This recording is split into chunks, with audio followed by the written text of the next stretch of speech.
I had always believed that I had everything: love, stability, and a partner who seemed to understand me more than anyone else ever could. Our relationship was a dream to me, one I never thought would be shaken or tested. He was charming, confident, and incredibly affectionate. Every word, every gesture from him felt genuine. It wasn't just a relationship, it was a union of minds and hearts. We laughed together, argued occasionally, and always found our way back to each other. There was no reason to doubt the strength of our bond, or at least, that's what I told myself. His name was Mark. When I met him, I wasn't expecting anything serious. It was casual at first, just two people enjoying each other's company. But things quickly shifted. He made me feel seen in a way I hadn't experienced before. It wasn't just about the grand gestures, although those were part of it. It was in the quiet moments, the way he remembered little details about me, like how I always took my coffee black or the way I liked to curl up with a book when I was stressed. To him, I was more than just a person.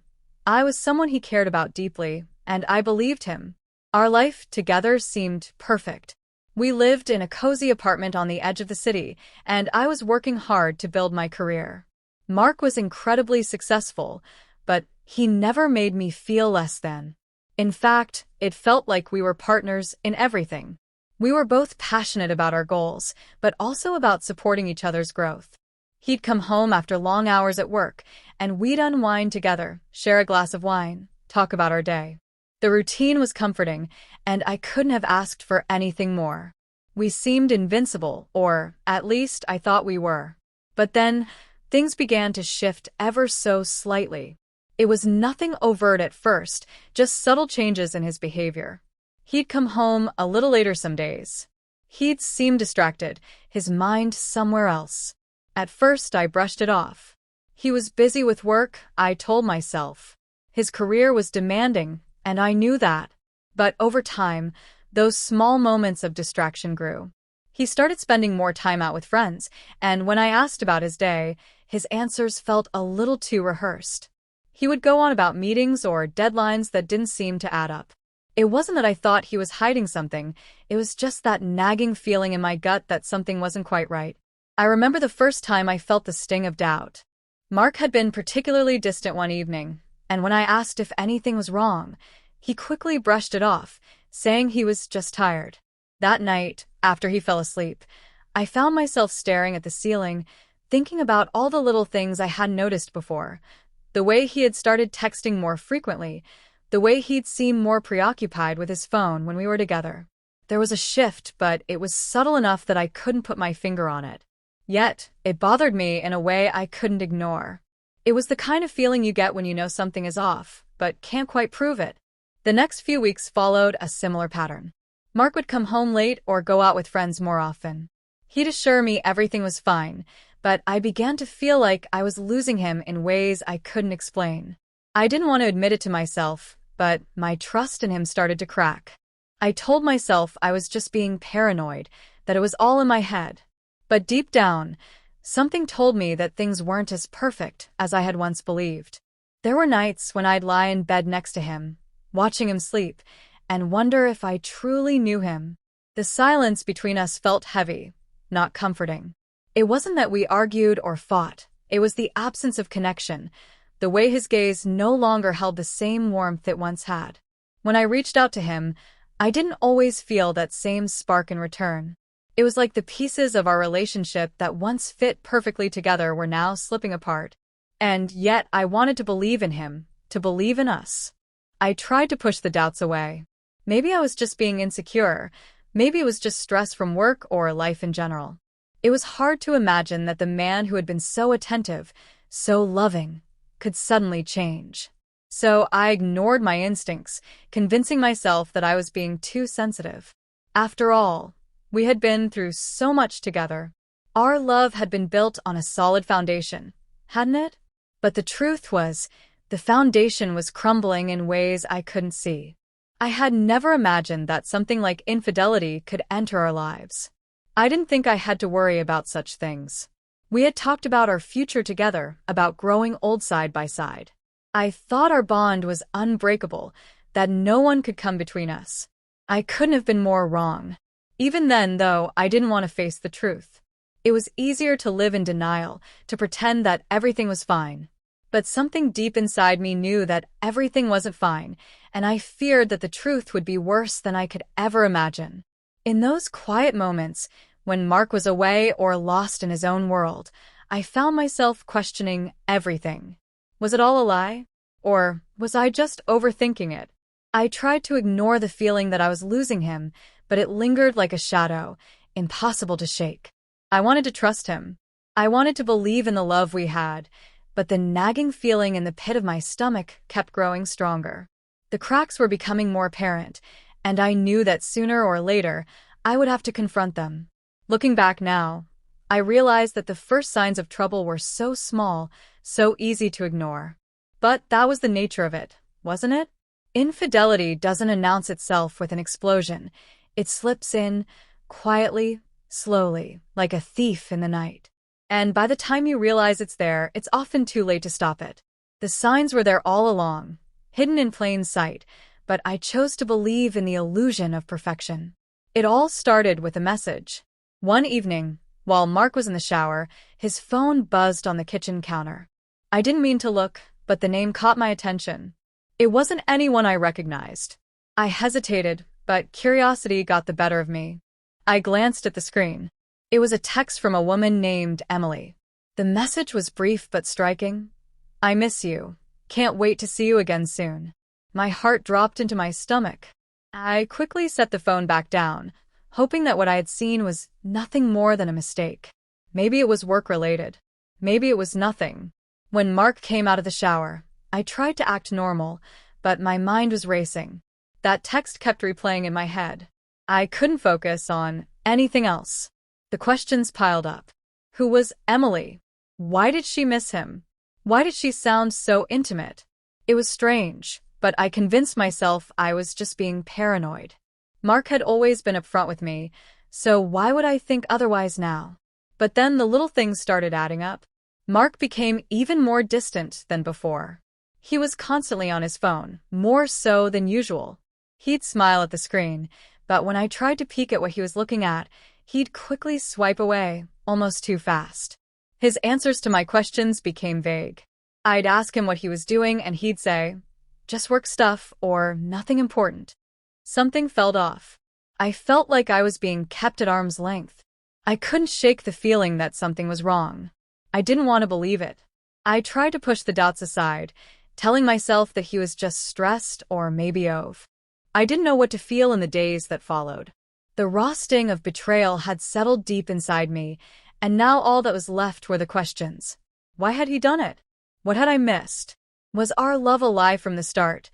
Or was it just something he'd convinced himself he needed to destroy? The pain wasn't just from the affair. It was from the unraveling of everything I thought I knew. The life I had built, the trust I'd given. All of it felt like a fragile facade that had shattered in an instant. Mark, for his part, seemed genuinely remorseful. He apologized over and over, begging for forgiveness. He promised he was willing to do anything to make it right. He said he still loved me, that he didn't want to lose me. But no matter how many times he said it, the words felt empty. The truth was already out, and nothing could undo the betrayal. His sincerity only added to my confusion. Could I ever trust him again? Could I even forgive him? I found myself questioning everything. Our relationship, his love for me, my own worth. How had I let myself be blind to the cracks in our relationship? Maybe I had ignored the signs, buried my own feelings to avoid confrontation. Maybe I had convinced myself that things were fine when they weren't. But even if I had missed the warning signs, that didn't excuse what he had done. He had made a choice. He had crossed a line, and no amount of apologies or promises could erase the hurt. There was also the crushing realization that I didn't know who Mark was anymore.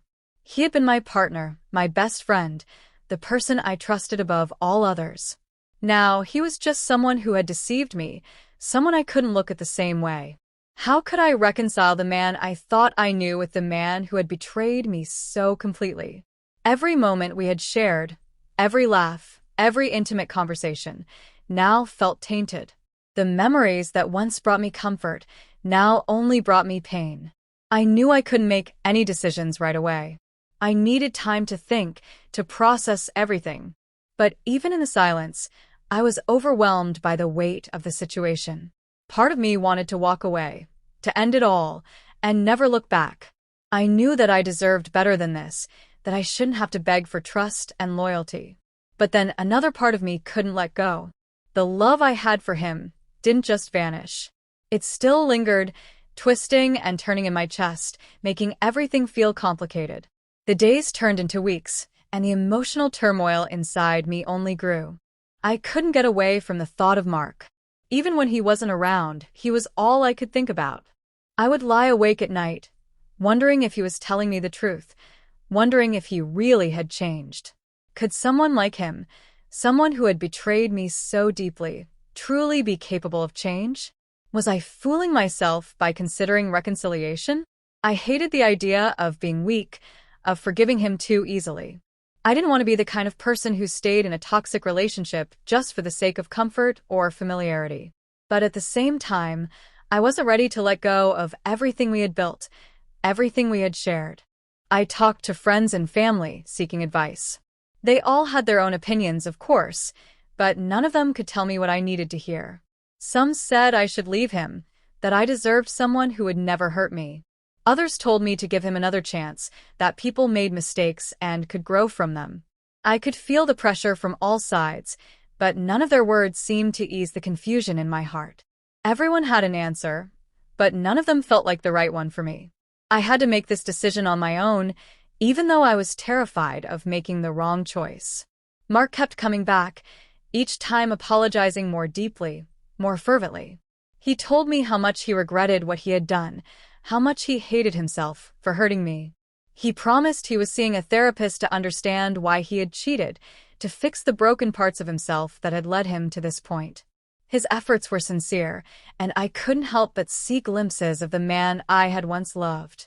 But I couldn't ignore the fact that he had caused me so much pain. How could I move forward when the foundation of our relationship was built on lies? I started to doubt myself. Was I being too harsh? Was I not giving him the benefit of the doubt? Maybe he really had changed. Maybe his guilt and self-loathing were signs that he had learned from his mistake. Maybe it was worth trying to rebuild what we had, to start fresh and heal together. But I couldn't shake the feeling that I would always be looking over my shoulder, wondering if he was hiding something, wondering if he would hurt me again. Trust, once broken, was never easy to rebuild. And part of me wondered if it was even possible. Eventually, I realized that I wasn't just angry at him. I was angry at myself, too.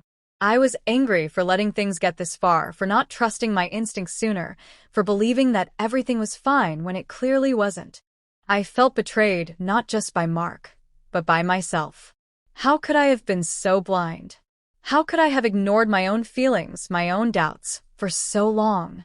In the end, I knew the decision was mine alone to make. I had to decide if I could live with the choice he had made, or if I was strong enough to walk away.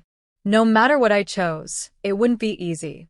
There was no perfect answer, no right or wrong way to move forward. It was just me and my heart trying to figure out what was best for me. But the question that haunted me the most was whether I could ever trust Mark again, whether I could ever look at him without seeing the lies he had told and the pain he had caused. And that, in the end, was the hardest thing to face. The decision I had been avoiding for so long was now unavoidable. I had spent weeks in turmoil, caught between the remnants of love I still felt for Mark and the deep sense of betrayal that had taken root in my heart. I had spent countless sleepless nights thinking, analyzing every moment of our relationship, questioning if I could ever trust him again. The pain of betrayal was not something I could just forget, no matter how many times he apologized or promised to change. Eventually, I came to the realization that I couldn't continue living in this limbo. I couldn't keep pretending that everything was fine when the foundation of our relationship had been destroyed. The trust between us had been broken, and no matter how much I wished I could rebuild it, a part of me knew that it would never be the same. The betrayal had changed me. It had changed the way I saw him, the way I saw us. The connection we once had was tainted, and no amount of effort from either of us could erase that. I knew I needed to make a choice, and the more I thought about it, the clearer it became. I had to let go. It wasn't a decision I made lightly. In fact, it felt like the hardest thing I had ever done. I had built my life around this relationship, around the idea of us. We had plans, dreams, things we wanted to do together. I had pictured a future with him,